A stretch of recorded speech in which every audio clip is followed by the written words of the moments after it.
हाँ जी बेटे, ਅੱਜ ਦੇ ਆਪਾਂ dual nature of matter radiation ਦੇ ਤੀਸਰੇ ਲੈਕਚਰ ਦੇ ਵਿੱਚ ਈਅਰ ਨੰਬਰ 7 ਔਰ ਐਨਸੀਈਆਰਟੀ ਦਾ chapter number 11 dual nature of matter radiation ਦੇ ਅਨਸੋਲਡ ਮੈਟਲ ਕਰ ਰਹੇ ਸੀ। ਇਸ ਤੋਂ ਪਹਿਲਾਂ ਆਪਾਂ ਦੋ ਵੀਡੀਓ ਬਣਾਏ ਨੇ ਪਹਿਲਾਂ ਔਰ ਆਪਣੇ YouTube ਚੈਨਲ ਦੇ ਉੱਪਰ, ਇਸ YouTube ਚੈਨਲ ਦੇ ਉੱਪਰ ਤੁਸੀਂ ਦੇਖ ਸਕਦੇ ਹੋ ਅਜੇ ਕੁਮਾਰ ਬਾਹਰ। ਇਹ ਬੇਟੇ ਅਜੇ ਕੁਮਾਰ ਬਾਈ ਦੇ ਨਾਂ ਤੇ ਬੇਟੇ ਮੇਰੇ ਨਾਂ ਤੇ YouTube ਚੈਨਲ, ਉੱਥੇ ਤੁਸੀਂ ਪੁਰਾਣੇ ਦੋ ਵੀਡੀਓ ਦੇਖ ਸਕਦੇ ਹੋ। ਅੱਜ ਅਸੀਂ ਅਨਸੋਲਡ ਐਕਸਰਸਾਈਜ਼ ਦੇ ਨਿਊਮੈਰੀਕਲ ਨੰਬਰ 11 ਤੋਂ ਲੈ ਕੇ 21 ਤੱਕ ਕੋਸ਼ਿਸ਼ ਕਰਦੇ ਹਾਂ। Let us try numerical number 11.11 question is given like this. I am stating a statement also. A light of wavelength, question NCERT बेटे बुक लेके नाल बैठो।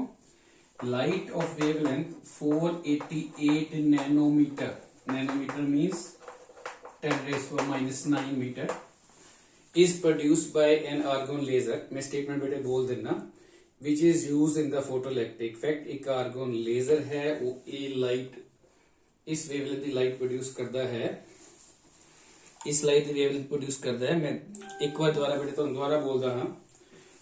11.11 है साडे कोल numerical chapter number 11 unit number 7 10+2 physics NCERT unsolved. पहले दो video असी ऑलरेडी तुहाडे कोल अपलोड कर दिते ने। आज थर्ड ते लास्ट वीडियो है अनसोल्ड एक्सरसाइज दा, जिहड़ा असी तुहाडे लई बना रहे हैं। ये तुहाडे Punjab board, state board, CBSE board या अदर बोर्ड एग्जाम वास्ते हेल्पफुल होवेगा। कंप्लीट न्यूमेरिकल सोल्यूशन डिस्कस करने जा रहे हैं, तो उम्मीद है तुहानूं पसंद आएगा। कोई कमेंट्स हो सजेशन तुसी बेटे दे सकते हो सर। लाइट है इस वेवलेंथ दी 488 नैनोमीटर। ये फोटोइलेक्ट्रिक इफेक्ट विच यूज हो रही है व्हेन लाइट, ये जिहड़ी लाइट जो आके फॉल करती है कैथोड के ऊपर। मैं बार बार प्रेडिस बनाना बेटे, ये प्रेडिस है जिन्हें आप फोटोइलेक्ट्रिक इफेक्ट स्टडी करवाने हैं, cathode anode and side tube. ये लाइट आके फॉल कर रही है 488 नैनोमीटर। इथों लाइट जो फॉल करती है कैथोड के ऊपर, this is cathode and this is anode. जो स्टॉपिंग पोटेंशियल है जिस नाल असी नेगेटिव पोटेंशियल जिहड़ा असी एनोड ते लगाने हाँ, जिहदे नाल इलैक्ट्रॉन प्रोड्यूस होण तो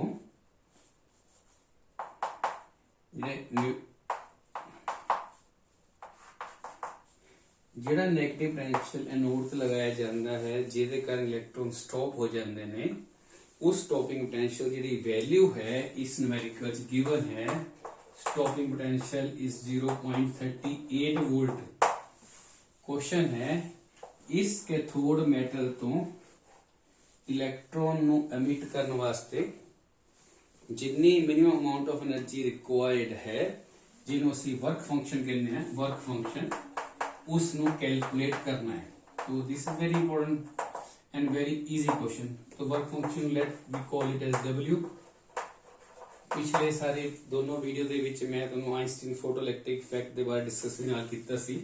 मैं इक्वेशन लिखी है कि light, incident light, this is frequency E new, energy of the photon is H new. जिहड़ी एनर्जी ऑफ इंसिडेंट फोटोन हुंदी है वो work function plus kinetic energy of the emitted photo electron होंगे। मैं पहला भी दसिया सी कि वर्क फंक्शन कई बार बुक्स दे विच 5 नोट ना डोनेट होया हुंदा है, KW नॉट, ये अपनी मर्जी है। तो दिस इज रिक्वायर्ड, ये सानू नहीं पता, दिस इज क्वेश्चन मार्क। इसकी ऐसी वैल्यू जिहड़ी है ए डायरेक्टली नहीं गिवन, स्टॉपिंग पोटेंशियल गिवन है। ए डायरेक्टली नहीं गिवन, इत्थे फ्रीक्वेंसी गिवन है। पहला इसनू कन्वर्ट कर लेने hc/λ, दिस इज W, और इसनू बेटे असी लिख रहे हैं EVS। What do mean? फिर दोबारा तुम देखो, यार work done by the battery हुंदा है to stop the electron coming from the cathode, that is equal to QV। Q कौन है? इलेक्ट्रॉन। कितना पोटेंशियल लगाया इस टाइम? VS। तो बैटरी द्वारा सप्लाई किया गया, अप्लाई किया गया negative potential at the node for which the photoelectric current become 0, उसनू असीं स्टॉप पोटेंशियल कहते हैं। तो इसनू EVS लिख सकते हैं। तो साडा क्वेश्चन की हो गया H C by lambda minus E V S is W. फिर साडे दिमाग क्वेश्चन राइज होंदा है हाउ टू सॉल्व इट। देखो एच की वैल्यू 6.62 10⁻30 6.62 10⁻34 जूल सेकंड जूल। ਆਪਾਂ ਇਹਦੇ ਨਾਲ ਬੇਟੇ यूनिट नहीं लिख रहे क्योंकि we are using the SI system, तो जूल सेकंड लिखने की लोड़ नहीं है, तो कैलकुलेशंस काफी लेंथी हो जाएंगे। तो ਅਸੀਂ ਇਸ ਨੂੰ टाइम बचा रहे थे थोड़ी जगह। देखो इतने नेगेटिव। इस तो बाद है C velocity of light. Wavelength is given to you 488 10⁻⁹। ਹੁਣ बेटे ध्यान ना फोकस करना और स्टॉपिंग पोटेंशियल है 0.3 ई कितना charge on the electron, stopping potential कितना है 0.38। तो कैलकुलेशन थोड़ी लेंगे, ठीक है। ये साडे कोल आंसर है जी। ये तुम सॉल्व करना चाहो कर लेना, कैलकुलेशंस कर लेना क्योंकि it will take some time. ये जी एनर्जी है ये भी बेटे जूल च है, ये ई इंटू वी वोल्ट है, इलेक्ट्रॉन वोल्ट आ गया। क्वेश्चन राइज होंदा है कि इसनू असी ऐसे रख लिए, ठीक है। तो आंसर किहदे च आ जाएगा जूल दे विच, ठीक है। जे ਆਪਾਂ ਚਾਹਨੇ ਆ बेटे ये आंसर जूल च है, ये इलेक्ट्रॉन वोल्ट है।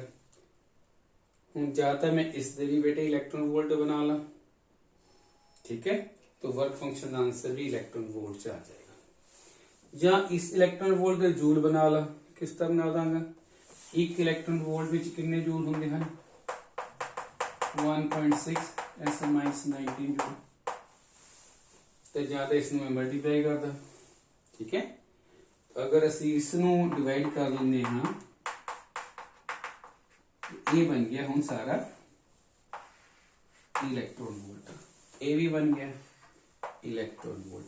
दोनों में तुसी हम सब्ट्रैक्ट करके डिवाइड करके सॉल्व कर लेना। मैं क्योंकि कैलकुलेशन भी टेक सम टाइम, मैं इसका आंसर लिख रहा हूँ 2.167 इलेक्ट्रॉन। क्योंकि ये वोल्ट सी इतने इलेक्ट्रॉन वोल्ट बन गया, ये जूल सी डिवाइड करता है इलेक्ट्रॉन वोल्ट बन गया। तो इस मेटल का जिहदे उपर आके ये इंसिडेंट लाइट फॉल करती है उसका वर्क फंक्शन 2.617 इलेक्ट्रॉन वोल्ट है। Any minimum amount of energy required है to remove one electron from the bondage of the nucleus. तो सेकेंड न्यूमेरिकल बेटे से ले रहे 11.12।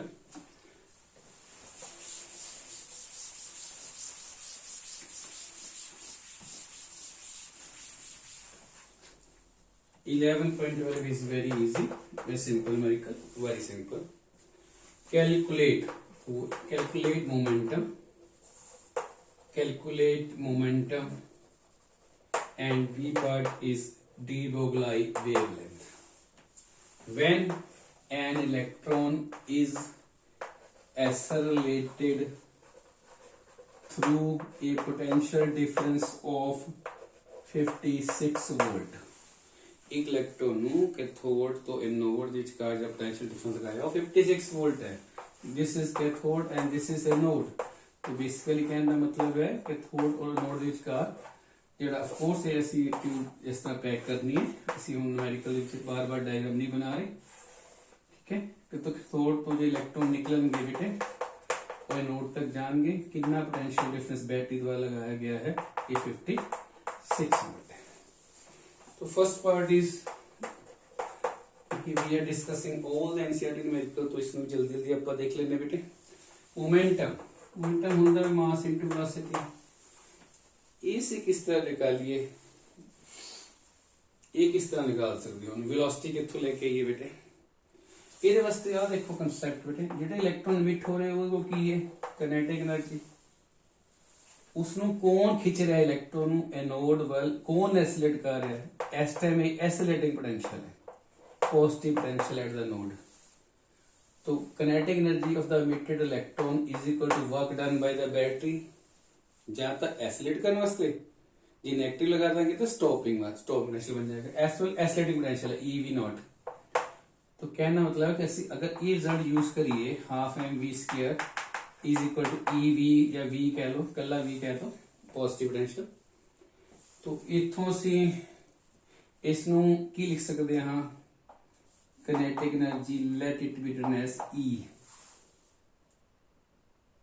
ठीक है ਹੁਣ ਤੁਸੀਂ ਬੇਟੇ ਇੱਧਰ ਦੇਖੋ kinetic एनर्जी ਹੁੰਦਾ ਹੈ 1/2 mv स्क्वायर ਅਸੀਂ +1 ਚ ਪੜਿਆ है ना m ਨਾਲ ਮਲਟੀਪਲਾਈ ਕਰ ਦਿਓ m ਨਾਲ ਡਿਵਾਈਡ ਕਰ ਦਿਓ है ना oh let us take this is 1/2 mv square अगर ਅਸੀਂ m ਨਾਲ ਮਲਟੀਪਲਾਈ ਕਰ ਦਿੰਦੇ m ਨਾਲ ਡਿਵਾਈਡ ਕਰ ਦਿੰਦੇ ਫਿਰ ਅਸੀਂ v स्क्वायर लिखते हैं ठीक है।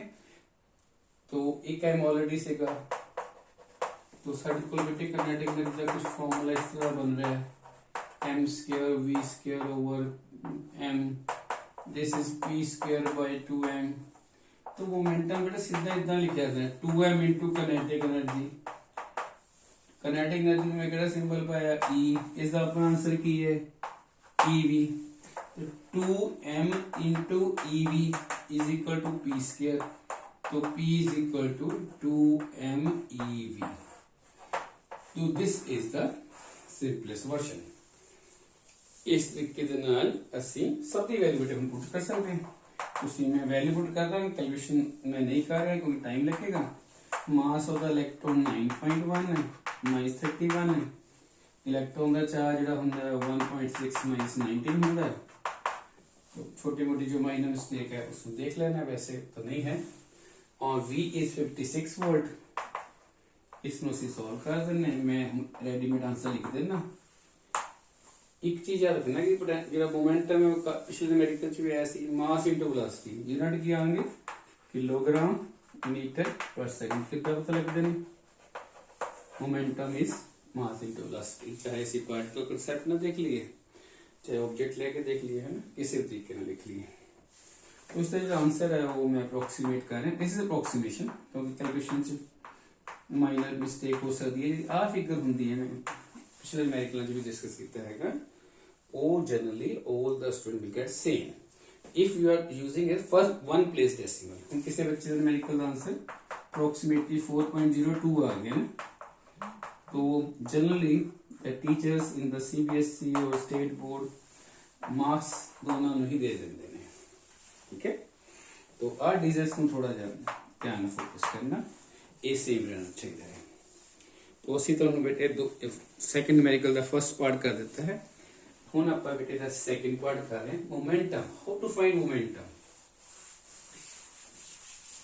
तो सिर्फ न्यूमेरिकल दे सॉल्यूशन ਨੂੰ देख के रट्टा नहीं लगा देना ਉਹਦੇ ਪਿੱਛੇ ਦੀ ਥਿਊਰੀ है तो उसਨੂੰ पढ़ के बैठा करो और एनसीईआरटी बुक लेके बैठो कॉपी पेन लेके बैठो और कुछ नहीं बेटे चाहिए। मैं बाकी सारा बोल बोल के समझाने की कोशिश करता हाँ। ये बेटे रिजल्ट ही है स्टैंडर्ड जो इलेक्ट्रॉन ਨੂੰ कैथोड तो मिट होके नोड ਵੱਲ ਜਾਂਦਾ है तो ਉਹਦੀ वेवलेंथ ਅਸੀਂ कैलकुलेट करते हैं। एक रेडीमेड आंसर है 1/2 ठीक है 12.27 over 100 V volt angstrom. Wave जेड़ा मूविंग देखो जेड़ा मूविंग इलेक्ट्रॉन है बेटे डी ब्रोगली साइंटिस्ट कहता है every moving particle is associated with a wave known as de Broglie wave. तो मूविंग पार्टिकल के नाल जेड़ी वेव जा रही है उसकी जेड़ी वेवलेंथ है वो पूछी जा रही है। v जेड़ा इस टाइम है वो potential difference between the cathode and the anode है। वो साडे कोल पहले गिवन बेटे 56 वोल्ट। तो इसमें से इसमें लिख सकते हो लैम्डा 12.27 डिवाइडेड बाय। तो जेड़ा साडा मकसद है वो चाहे स्टेट बोर्ड के बच्चे हों चाहे सीबीएसई बच्चे हों चाहे इंडिया के किसी बोर्ड के बच्चे हों जेड़ा न्यूमेरिकल सॉल्विंग एबिलिटी है स्किल है वो किस तरह यूज करना है किस तरह एनहांस करना है उसनों आपां सीखना है। How many numericals you have done this is not important. How you have done किस तरह कीता की कंसेप्ट न्यूमेरिकल सॉल्व करने तो पहले ਤੁਹਾਡੇ ਦਿਮਾਗ ਵਿੱਚ ਕਿਹੜੀ ਡਾਇਗਰਾਮ ਬਣੀ उसको बना सकते हो राइट हैंड साइड के ऊपर आप वर्क लिख के। Even if you want to write in the CBSE और स्टेट बोर्ड फाइनल एग्जाम ਤੁਸੀਂ ਰਾਈਟ ਹੈਂਡ ਸਾਈਡ ਤੇ ਡਾਇਗਰਾਮ ਬਣਾ ਸਕਦੇ ਹੋ। ਟੀਚਰ ਨੂੰ ਪਤਾ ਲੱਗ ਜਾਂਦਾ ਐਗਜ਼ਾਮੀਨਰ ਨੂੰ कि ये जो स्टूडेंट है वो किस तरह लिख रहा है। एंगस्ट्रॉम देखो, एंगस्ट्रॉम आ गया, इसमें सॉल्व करना है। तो ठीक है, इसी को टाइम नहीं ले रहे। Next numerical we are going to discuss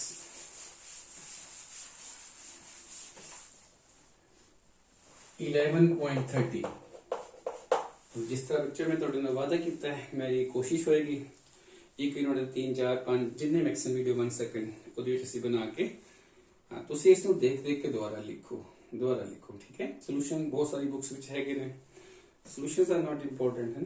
ਉਸ ਵਿਸ਼ੇ ਤੱਕ ਪਹੁੰਚਿਆ ਕਿਵੇਂ ਜਾਂਦਾ ਹੈ, ਕਿਵੇਂ ਕਨਸੈਪਟ ਦਿਮਾਗ ਚ ਆਉਂਦਾ ਹੈ, ਕਿੰਨੇ ਵਰਡਸ ਆ ਰਹੇ ਨੇ ਇਨ incident light ਦੀ frequency, wavelength, threshold frequency, threshold energy, work function, accelerating potential, stopping potential, ठीक है, Einstein photoelectric equation, law of conservation energy, ये सारी थ्योरी पढ़ के बैठे करो।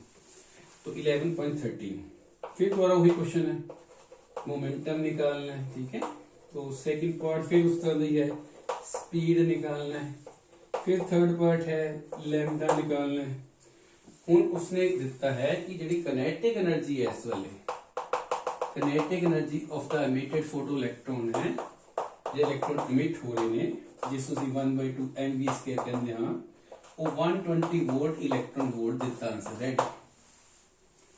आंसर देता है 120 वोल्ट इलेक्ट्रॉन वोल्ट। इसको यूज करना है तो सीधा यूज कर सकते हैं। देखो पिछले वाले न्यूमेरिकल ਦੇ ਵਿੱਚ ਸ਼ਾਇਦ ਸਾਨੂੰ ਕੋ ਪੋਟੈਂਸ਼ੀਅਲ ਦਿੱਤਾ ਸੀ ਸਿਰਫ कैथोड ਅਤੇ एनोड ਵਿਚਕਾਰ ਕਿੰਨਾ ਐਸਲੇਟਿੰਗ ਪੋਟੈਂਸ਼ੀਅਲ ਲਗਾਇਆ, ਉਹਨੂੰ ਅਸੀਂ E ਨਾਲ ਮਲਟੀਪਲਾਈ ਕਰ ਲਿਆ, ਉਹ work done by the battery हो गया, उसਨੂੰ काइनेटिक एनर्जी ਦੇ ਬਰਾਬਰ ਲਿਖ ਲਿਆ। ਇੱਥੇ ਵੀ ਇਹ ਇਕੁਅਲ ਹੋਇਆ ਹੋਇਆ, this is work done by the battery. तो इसਨੂੰ ਕਰਨ ਵਾਸਤੇ मोमेंटम ਸਿੱਧਾ यूज कर सकते। आंसर लिखा ਸੀ ਨਾ ਪਿਛਲੇ न्यूमेरिकल मोमेंटम इज गिवन, तो this is given to you, this is kinetic energy of the emitted electron, ਜਿਹਨੂੰ ਅਸੀਂ E ਕਹਿ ਰਹੇ हैं, ठीक है। तो इसका आंसर सीधे ਤੁਹਾਨੂੰ गिवन है 120 वोल्ट, ठीक है, 120 वोल्ट इलेक्ट्रॉन वोल्ट।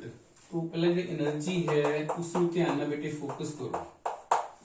क्या मैं इसनु 120 वोल्ट डायरेक्टली पुट कर लूँ, मोमेंटम इलेक्ट्रॉन वोल्ट आ जाएगा, मुझे इलेक्ट्रॉन वोल्ट के सिंबल्स ना आ जाएगा, गलत हो जाएगा।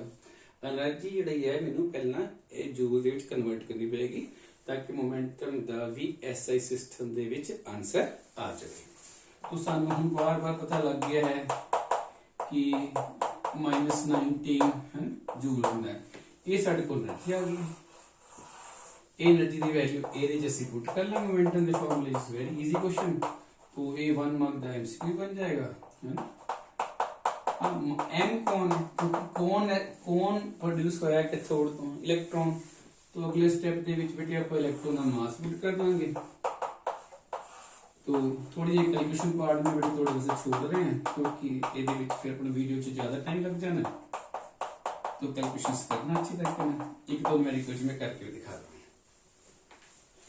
तो मैं इसको सॉल्व करके हूँ लिख रहा हूँ, तो सॉल्व करना है, डोंट यूज कैलकुलेटर, ठीक है। एक मैं स्पेशल वीडियो बेटे थोड़े लिए बना के तो लॉग किवें सॉल्व करना है, एंटी लॉग किवें सॉल्व करना है, इस तरह कैलकुलेशन किवें करना है, 2-4 दिनों ਦੇ ਵਿੱਚ बेटे अपलोड कर ਦਾਂਗੇ ਤੁਹਾਡੇ ਵਾਸਤੇ ਕਿ ਕਿਸ ਤਰ੍ਹਾਂ ਪੜ੍ਹਨਾ, ਕਿਸ ਤਰ੍ਹਾਂ ਇਹਨੂੰ ਫਾਸਟ ਕਰੀਦਾ ਹੈ ਨਾ, ਕਿਸ ਤਰ੍ਹਾਂ ਦੇਖੀਦਾ ਇਹਨੂੰ। 9.1 ਨੂੰ 9 ਲੈ ਲਈਦਾ, ठीक है, 9 ਦਾ ਰੂਟ ਕਰਨਾ 3, ਇਹਨੂੰ 16 ਬਣਾ ਲਈਦਾ, 4 ਹੋ ਗਿਆ, ठीक है। ਕੋਸ਼ਿਸ਼ ਕਰੀਦੀ ਹੈ ਕਿ ਜਿਹੜੇ ਡਿਜਿਟਸ ਨੇ ਉਹਨਾਂ ਦੀ ਐਸੀ ਫਿਗਰਸ ਕਨਵਰਟ ਕਰ ਲੈ ਜਿਵੇਂ ਜਿਹਦਾ ਸਕੁਅਰ ਰੂਟ ਨਿਕਾਲਣਾ ਬਹੁਤ ਆਸਾਨ ਹੁੰਦਾ ਹੈ। और 10 ਦੀਆਂ ਜਿੰਨੀਆਂ ਪਾਵਰਸ ਹੁੰਦੀਆਂ ਨੇ ਇਕੱਠਾ ਕਰਕੇ ਉਹਨੂੰ ਆਪਾਂ ਈਵਨ ਬਣਾ ਲਈਦਾ, -4, -8, -10। तो जब अंडरूट लाएंगे तो वो सॉल्व करना बहुत आसान हो जाएगा। तो whether you are from medical students और non medical, for the timing मैं हम डायरेक्टिविटी का आंसर लिखना है। Approximate this is 10 to -24 unit. फिर बेटे अपन बताइए kilogram metre per second. Diagram देखो कॉमन चली आ रही बेटे, इस दे विच भी चल गई डायग्राम देखिए। तो मेरा जो एम है कि कंसेप्ट समझाना है। मोमेंटम आंसर बेटे तो आ गया है, तो वेरी इजी क्वेश्चन। स्पीड निकालनी है, second part, momentum is equal to mass into velocity, तो velocity is equal to momentum over mass. Momentum दी आही वैल्यू लिख लो, है ना। तो कैलकुलेशन पार्ट थोड़ा बस छोड़ रहे हैं असि। मास ऑफ द इलेक्ट्रॉन 9.1 -31 कर देने, देखो स्पीड आप ऑटोमेटिकली मीटर जा जाएगी है अप्रोक्सीमेटली 6.5। अप्रोक्सीमेशन जो यूज करना है क्योंकि फाइनल एग्जाम अगर किसी बाई चांस एग्जैक्ट फिगर नहीं निकाल पा रहे हैं तो मैं इस साइड से लिख देना हाँ मोमेंटम का आंसर सी एम वी सीगा वी का आंसर पी ओवर एम आया है 5.91 माइनस 24 डिवाइड बाई 9.1 माइनस 31 जो तो इसमें सॉल्व कर दें अप्रोक्सीमेट 6.5 10⁻⁶ मीटर पर सेकंड। कोशिश करो कि इसमें 1 प्लेस डेसिमल लिखता जाए 1 प्लेस डेसिमल और 8 डिजिट के ऊपर फोकस किया जाए। Third is the part if you can see here okay third part is wavelength d boglie wavelength lambda we want to calculate lambda here तो lambda का answer है h over p होएगा तो lambda is equal to h over p ਅਸੀਂ solve करांगे h ਸਾਡੇ ਕੋਲ 6.62 minus 34 है मोमेंटम ਦਾ आंसर ਅਸੀਂ ਪਿੱਛੇ ਨਿਕਾਲਿਆ ਹੋਇਆ ਹੈ 5.91 है ना तो these are simple calculation everybody can do it no difficulty तो answer approximately 1.21 10 power minus 10 means this is angstrom so this numerical is also over 11.14 we are taking 11.14 statement बेटे पे बोलना है टाइम बच जाएगा the wavelength of the light from the spectral emission line of the sodium sodium lamp तो ਉਹਦਾ spectrum है ਉਹਦੇ ਜੋ ਇੱਕ ਲਾਈਟ ਹੈ ਜਿਹੜੀ ਇਮਿਟ ਹੋ ਰਹੀ ਹੈ ਉਹ ਇਸ वेवलेंथ ਦੀ है क्वेश्चन है find the kinetic energy of an electron second part है kinetic energy find the kinetic energy question एक मिनट दोबारा सुनो बेटे find the kinetic energy find उस kinetic energy की बेटे वैल्यू निकाल लो at which जिथे जाके एक इलेक्ट्रॉन एक न्यूट्रॉन दोनों की वेवलेंथ सेम होवे दोनों को सेम वेवलेंथ होवे लैम्डा इज सेम किस kinetic energy के ऊपर जाके इलेक्ट्रॉन एंड न्यूट्रॉन की वेवलेंथ सेम होएगी ਹੁਣ ਸੋਲੂਸ਼ਨ ਵਾਸਤੇ ਅਸੀਂ ਸੋਚਾਂਗੇ ਕਿ ਕਿਹੜਾ ਫਾਰਮੂਲਾ ਲਗਾਇਆ ਜਾਵੇ तो lambda equal to H over P ये अपन पता है डी बॉगले वेवलेंथ तो पी की वैल्यू ਅਸੀਂ बहुत बार लिख ली 2me तो लैम्डा की वैल्यू ए भी लिख सकते हैं 2me की वैल्यू ई भी लिख सकते हैं इलेक्ट्रॉन वोल्ट तो ए z यूज हो सकता है तो मर्जी है पर एनर्जी ਨੂੰ ई लिख लिए चाहे ई भी लिख लिए हैं तो इस पार्ट ਵਿੱਚ ਅਸੀਂ ਦਿਖਾਣੇ ਤੁਹਾਨੂੰ मैं ਇਹਦੇ ਵਿੱਚ ਸਿੰਬਲ ਬਿਟੇ e यूज कर रहे हैं तो lambda is equal to h over under root 2me मैंने पूछा गया e stands for kinetic energy here है तो मैं स्क्वायर बोथ साइड्स कर रहे हैं lambda square h square 2me under root खत्म हो जाएगा h square over 2me lambda तो मैं e की वैल्यू पूछा गया ना किस उस काइनेटिक एनर्जी की वैल्यू कड्डो जिथे जाके लैम्डा सेम हो जाता है पहला ਅਸੀਂ एनर्जी की डेरिवेशन तो निकाल लिए तो ਇਹਦੇ ਚ ਅਸੀਂ वैल्यू पुट कर ਲਾਂਗੇ let us take this is general result है ना दिस इज जनरल रिजल्ट ਇਹਨੂੰ ਅਸੀਂ यूज कर रहे हैं first for electron second for neutron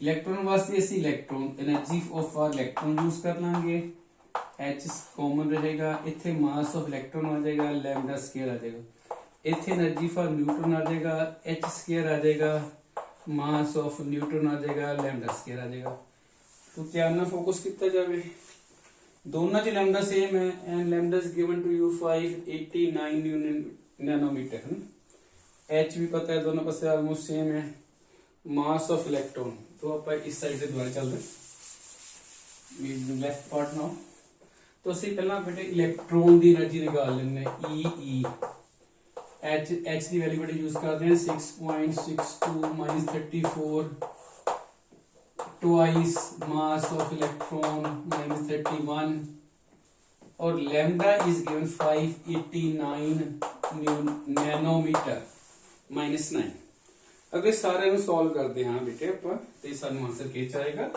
Joule ਚ ਆ ਜਾਏਗਾ approximately it is 6.9, it may be 5, it may be 4, it may be 5. Anybody, if you do the calculation very accurately with the calculator, फिर सानू बेटे पता लगता है, अदरवाइज असी राउंड फिगर यूज कर रहे हैं। अगर असी न्यूट्रॉन के केस च बेटे जाने हैं En, फिर उस तरह ही करांगे, h की वैल्यू बेटे पुट करांगे, इसमें यूज करांगे। बस प्रॉब्लम कितनी आ जाएगी, mass of the electron and the mass of the neutron are different. So mass of the neutron is 1.67 10⁻27 kilogram, wavelength is same. अब इसको सॉल्व करते हैं, किनेटिक एनर्जी की वैल्यू है वो आ जाएगी 3.79। तो this was a very general question. ठीक है, तो ਅਸੀਂ डिस्कस कर लिया 11.14। ਹੁਣ ਅਸੀਂ बेटे 11.15 कर रहे। तो ये थोड़े जे न्यूमेरिकल जड़े ने वो बहुत सिंपलेस्ट वर्जन है। 11.15 आंसर न्यूमेरिकल NCERT। तो let us see, it's very easy question again. What is the de Broglie you want to speak, जिस तरह मर्जी बोलो, वेवलेंथ किसने निकालनी है बेटे? एक बुलेट है जिसका मास 0.04 kg है और कितनी स्पीड में जा रही है बुलेट? 1 किलोमीटर। तो this was the simplest question, I think so. ये सी केमिस्ट्री ਦੇ ਵਿੱਚ video nature of matter radiation पढ़ते हैं ना +2 ਦੇ ਵਿੱਚ ਜਾਂ +1 आई डोंट नो। दूसरे केस एक बॉल है जिसका मास 0.0460 किलोग्राम है, इसकी वेलोसिटी बेटे 1 मीटर पर सेकंड है।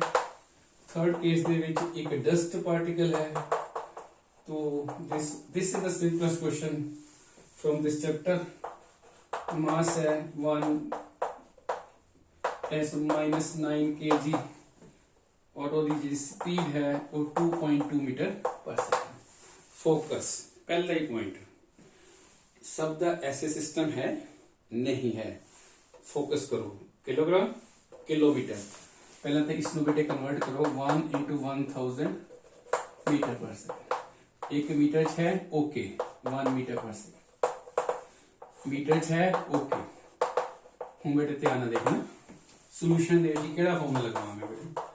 केमिस्ट्री है, फिजिक्स है, डी ब्रोगली वेवलेंथ कांसेप्ट जिहड़ा है वो कॉमन यूज हुंदा है दोनों पासे। तो लैम्डा इक्वल टू h/mv तीनों वास्ते यूज होना बेटे, तीनों कंसेप्ट वास्ते। तो lambda equal to h/mv use होगा। सब दी वैल्यू बेटे फटाफट आप पुट कर लेंगे। First part, second, third. 6.62 10⁻34 and mass is 0.040 and velocity is 1000। Unit नहीं लिखने बेटे, क्योंकि आप ऐसे सिस्टम यूज कर रहे हैं, ऑटोमेटिकली जी वेवलेंथ है वो मीटर च आएगी। पहला मीटर च आएगी, कोई एंगस्ट्रॉम नैनोमीटर च नहीं आएगी। 6.62 34 and mass is 0.060 and velocity is 1 meter। So no need of writing meter per second. So lambda for the third case 6.62 minus 34. If we see here, mass is 1.010⁻19 and velocity is 12.2. This is a very simple question. I am just writing directly the answer. You can do the calculation yourself. तो आज जैसी पहला first 5 question discuss कर रहे हैं। -32 metre, no need of converting them into nanometre, angstrom. Directly put the value and leave it here, that's all. ठीक है, तो ਅਸੀਂ नेक्स्ट 11.16 तो लेके 11.21 उस तो बाद बेटे एडिशनल एक्सरसाइजेस भी हैगी है एनसीईआरटी ਜਿਹੜੇ ਕਿ ਬੱਚੇ ਜਨਰਲੀ नहीं करते। उस तो बाद एग्जाम्पलर प्रॉब्लम्स भी होंगी हैं। मैं बेटे तुहानू अपने एक्सपीरियंस तो दस रहा हाँ। After teaching for 29-30 years NCERT book is very much important. NCERT they solve numerical, additional exercises ते एग्जाम्पलर प्रॉब्लम ये ਅਸੀਂ ਕੱਲ ਨੂੰ अगली वीडियो ਦੇ ਵਿੱਚ अपलोड करांगे। ਜਿਹੜੇ ਟਿਪੀਕਲ ਐਡੀਸ਼ਨਲ ਪ੍ਰੋਬਲਮਸ ਹੋਣਗੀਆਂ ਸਾਰੀਆਂ ਤਾਂ ਨਹੀਂ ਕੀਤੇ ਜਾ ਸਕਦੀਆਂ, ਇਹ ਵੀ ਮੈਂ ਟਰਾਈ ਕਰਾਂਗਾ 20 ਤੋਂ 20। ਉਹਨਾਂ ਚ ਸਾਰੇ ਐਜ਼ ਇਟ ਇਜ਼ ਕੁਐਸਚਨ ਕਦੇ ਨਹੀਂ ਆਉਂਦਾ। ਐਡੀਸ਼ਨਲ ਐਕਸਰਸਾਈਜ਼ ਦੇ ਵਿੱਚੋਂ ਛੋਟੇ ਛੋਟੇ ਕਨਸੈਪਟ ਬਣਾ ਕੇ ਕਨਸੈਪਚੁਅਲ ਕੁਐਸਚਨ ਦਾ ਡਿਵੈਲਪਮੈਂਟ ਹੁੰਦੀ ਹੈ। ਜਿਹੜੀ ਐਨਸੀਈਆਰਟੀ ਐਗਜ਼ਾਮਪਲ ਪ੍ਰੋਬਲਮ ਹੈ ਉਹ ਕਰਨ ਦੇ ਨਾਲ ਤੁਹਾਡਾ ਬਿਲਕੁਲ ਰਿਸਕ ਜਿਹੜਾ ਹੈ, ਜਿੰਨਾ ਮਰਜੀ ਟਫੈਸਟ ਐਗਜ਼ਾਮ ਆ ਜਾਏ, ਜਿਸ ਤਰ੍ਹਾਂ ਵੀ ਟਫ ਨਿਊਮੈਰੀਕਲ ਆ ਜਾਏ, paper is never tough, not toughest, it is relevant. ਸਾਨੂੰ ਟਫ ਲੱਗ ਰਿਹਾ ਹੈ, ਦੂਸਰੇ ਨੂੰ ਆਸਾਨ ਲੱਗ ਰਿਹਾ ਹੈ, ਕਿਉਂ ਆਸਾਨ ਲੱਗ ਰਿਹਾ ਹੈ? ਉਸ ਬੱਚੇ ਨੇ ਇਹ ਇਕੱਲੇ 21 ਨਿਊਮੈਰੀਕਲ ਨਹੀਂ ਕੀਤੇ, ਉਸਨੇ ਐਡੀਸ਼ਨਲ ਐਕਸਰਸਾਈਜ਼ ਵੀ ਕੀਤੀਆਂ, ਐਗਜ਼ਾਮਪਲਰ ਪ੍ਰੋਬਲਮ ਨੂੰ ਵੀ ਬੜੇ ਧਿਆਨ ਨਾਲ ਫੋਕਸ ਕੀਤਾ ਹੈ। ਸੋਲਡ ਨਿਊਮੈਰੀਕਲ ਦੇ ਉੱਪਰ ਜਿਹੜੇ ਐਨਸੀਈਆਰਟੀ ਦੀ ਬੁੱਕ ਚ ਸੋਲਡ ਨਿਊਮੈਰੀਕਲ ਹੁੰਦੇ, ਐਗਜ਼ਾਮਪਲ ਸੋਲਡ ਹੁੰਦੀਆਂ, ਜਲਦੀ ਆਪਾਂ ਉਹਨਾਂ ਤੇ ਫੋਕਸ ਨਹੀਂ ਕਰਦੇ। ਜ਼ਰੂਰੀ ਨਹੀਂ ਹੈ ਕਿ ਆਪਾਂ ਜਿਹੜੇ ਸੀਬੀਐਸਈ ਬੋਰਡ ਐਗਜ਼ਾਮ ਚ 95+% ਸਕੋਰ ਲੈਣਾ, ਉਹ ਤਾਂ ਆ ਜਾਏਗਾ, ਇੰਨੀ ਜ਼ਿਆਦਾ ਤੁਸੀਂ ਮਿਹਨਤ ਕਰੋਗੇ ਤੁਹਾਡਾ ਆਏਗਾ ਹੀ ਆਏਗਾ। ਇਹ ਕਰਨ ਦੇ ਨਾਲ ਜੇਈ ਮੇਨ, ਨੀਟ, ਈਵਨ ਜੇਈ ਐਡਵਾਂਸ ਦਾ ਵੀ ਮੈਂ ਕਹਿੰਦਾ ਕਿ ਬੇਸ ਬਣ ਜਾਂਦਾ। ਤੁਸੀਂ ਐਨਸੀਈਆਰਟੀ ਦੀ ਐਡੀਸ਼ਨਲ ਐਕਸਰਸਾਈਜ਼ ਦੇ ਐਗਜ਼ਾਮਪਲ ਉਹ ਵੀ ਮੈਂ ਕੋਸ਼ਿਸ਼ ਕਰਨੀ ਹੈ, ਸਾਰੇ ਡਿਸਕਸ ਕਰਾਂਗਾ, ਉਹਨਾਂ ਵਿੱਚੋਂ ਜਿੰਨਾ ਤੁਸੀਂ ਫੋਲੋ ਕਰ ਸਕੋ। ਠੀਕ ਹੈ, तो ਅੱਜ ਦੇ ਜਿਹੜੇ ਪਹਿਲੇ ਵੀਡੀਓ ਵਿੱਚ ਤੁਹਾਨੂੰ ਅਸੀਂ 5 ਨਿਊਮੈਰੀਕਲ ਡਿਸਕਸ ਕੀਤੇ ਨੇ। ਉਮੀਦ ਹੈ ਤੁਹਾਨੂੰ ਸਮਝ ਆਏ ਹੋਣਗੇ। ਜੇ ਕੋਈ ਸੁਜੈਸ਼ਨ ਹੋਵੇ ਤੁਸੀਂ ਪਲੀਜ਼ ਸਾਨੂੰ ਦੱਸ ਸਕਦੇ ਹੋ, ਤੁਸੀਂ ਕਿਸ ਤਰ੍ਹਾਂ ਦਾ ਵੀਡੀਓ ਚਾਹੁੰਦੇ ਹੋ। ਤੁਸੀਂ ਇਹ ਜਿਹੜੀ ਹੈ ਬੱਚੇ, ਇਹ ਤੁਹਾਡੇ ਵਾਸਤੇ ਬਣਾਏ ਜਾ ਰਹੇ ਨੇ। ਇਹ ਜਿਹੜੇ ਸਾਰੇ ਵੀਡੀਓ ਨੇ ਤਾਂ ਕਿ ਤੁਸੀਂ board exam, state board exam due to ਕੋਵਿਡ-19 ਕਲਾਸਿਸ ਆਫਲਾਈਨ ਰਹੀਆਂ, ਆਨਲਾਈਨ ਰਹੀਆਂ, ਠੀਕ ਹੈ, ਚਾਹੇ ਮੇਰੇ ਗਵਰਨਮੈਂਟ ਸਕੂਲ ਦੇ ਬੱਚੇ ਹੋਣ, ਦੂਜੇ ਪ੍ਰਾਈਵੇਟ ਸਕੂਲ ਦੇ ਬੱਚੇ ਹੋਣ, ਜਿਹੜੇ ਪੜ੍ਹਨਾ ਚਾਹੁੰਦੇ ਨੇ ਉਹ ਜੁੜ ਕੇ ਪੜ੍ਹ ਸਕਦੇ ਨੇ। ਠੀਕ ਹੈ, ਵੀਡੀਓ ਨੂੰ ਪੜ੍ਹ ਸਕਦੇ ਨੇ, ਸ਼ੇਅਰ ਕਰ ਸਕਦੇ ਨੇ, ਲਾइक कर सकते हैं, subscribe, it's up to you. ठीक है, तो उस बच्चे तक जरूर पहुंचा दो वीडियो। जे देखो सोर्स कट है पढ़ने का, एक मोबाइल चाहिए है, एक एनसीईआरटी बुक चाहिए, एक कॉपी पेन चाहिए है, एंड सिट है। तो I will start uploading the videos day by day. ठीक है, 3 वीडियोस पर वीक एटलीस्ट। तो 28 फरवरी तक ਅਸੀਂ ਕੋਸ਼ਿਸ਼ ਕਰਾਂਗੇ ਇੱਕ ਵਾਰ ਤੁਹਾਨੂੰ ਫਸਟ 2 ਮੰਥ ਦੇ ਵਿੱਚ ਆਲ ਦੇ 9 ਯੂਨਿਟਸ ਜਿਹੜੀਆਂ ਸੈਮੀਕੰਡਕਟਰ ਤੱਕ ਜਿਨ੍ਹਾਂ ਦੇ ਨਿਊਮੈਰੀਕਲਸ ਆਣੇ ਨੇ, ਕਨਸੈਪਚੁਅਲਸ ਆਣੇ ਨੇ, ਉਹ ਇੱਕ ਵਾਰ ਮੈਂ ਐਨਸੀਈਆਰਟੀ ਪੈਟਰਨ ਦੇ ਉੱਪਰ ਤੁਹਾਨੂੰ ਡਿਸਕਸ ਕਰ ਦਾਂਗਾ। ਠੀਕ ਹੈ, ਹੋਰ ਕੋਈ ਸੁਜੈਸ਼ਨ ਹੋਵੇ ਤਾਂ ਬੇਟੇ ਤੁਸੀਂ ਦੱਸ ਸਕਦੇ ਹੋ। Thank you very much.